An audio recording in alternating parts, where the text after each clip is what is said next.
In a class, 70% students know Hindi, while 50% students know English. If every students know at least one language, then find. यहाँ पे जो आपको ABC दिख रहा है ये ऑप्शन नहीं है, तीन अलग अलग प्रॉब्लम्स है जिनके आंसर आपको यहाँ पे देने हैं।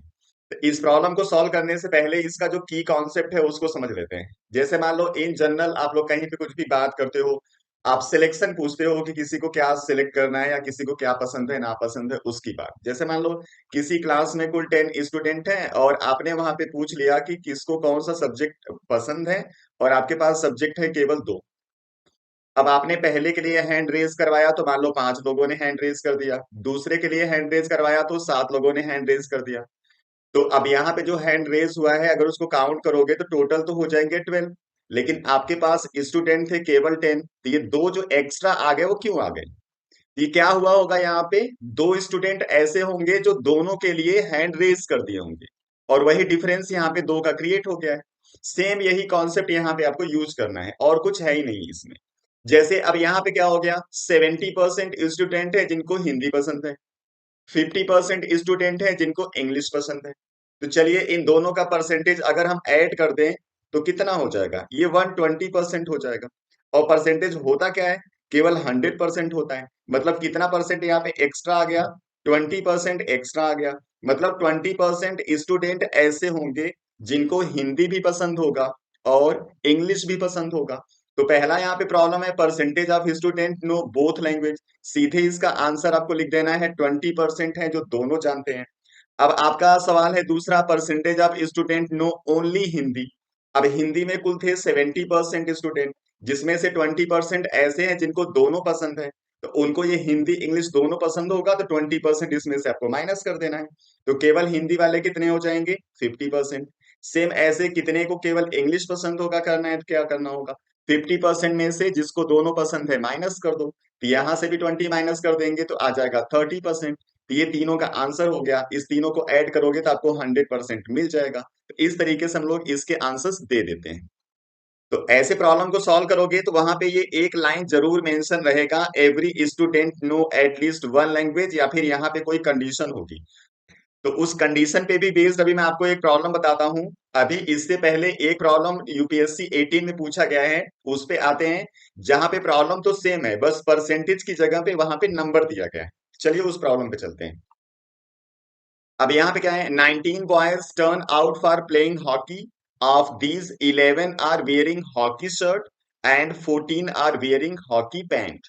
There are no boys without shirt और पैंट। देखो ये कंडीशन यहाँ पे लग गया है कि मतलब कि हर स्टूडेंट कोई ना कोई यूनिफॉर्म जरूर पहना हुआ है। किसी ने शर्ट पहना है, किसी ने पैंट पहना है, किसी ने दोनों पहना होगा। तो कह रहा है कि कितने स्टूडेंट है जिन्होंने फुल यूनिफॉर्म पहना हुआ है। ठीक है, चलिए कोई प्रॉब्लम नहीं है। जिसने शर्ट पहना हुआ है वो कुल कितने हैं, 11। जितने पैंट पहने हुए वो कितने हैं, 14। टोटल ऐड करके कितने स्टूडेंट हो गए, 25। लेकिन आपके पास थे कितने बॉयज, केवल 19। इसको माइनस कर दिया तो कितना आ गया, 6। मतलब 6 स्टूडेंट यहाँ पे ऐसे होंगे जिन्होंने दोनों पहना होगा। तो इसका आंसर हो जाएगा 6, mean 6 boys are in full uniform. तो यहाँ पे कंडीशन आपका बिल्कुल क्लियर होना चाहिए। अब आपको मैं अगला प्रॉब्लम बता रहा हूं जहां पे इस कंडीशन की जगह कुछ मेंशन होगा, उसको कैसे सॉल्व करेंगे।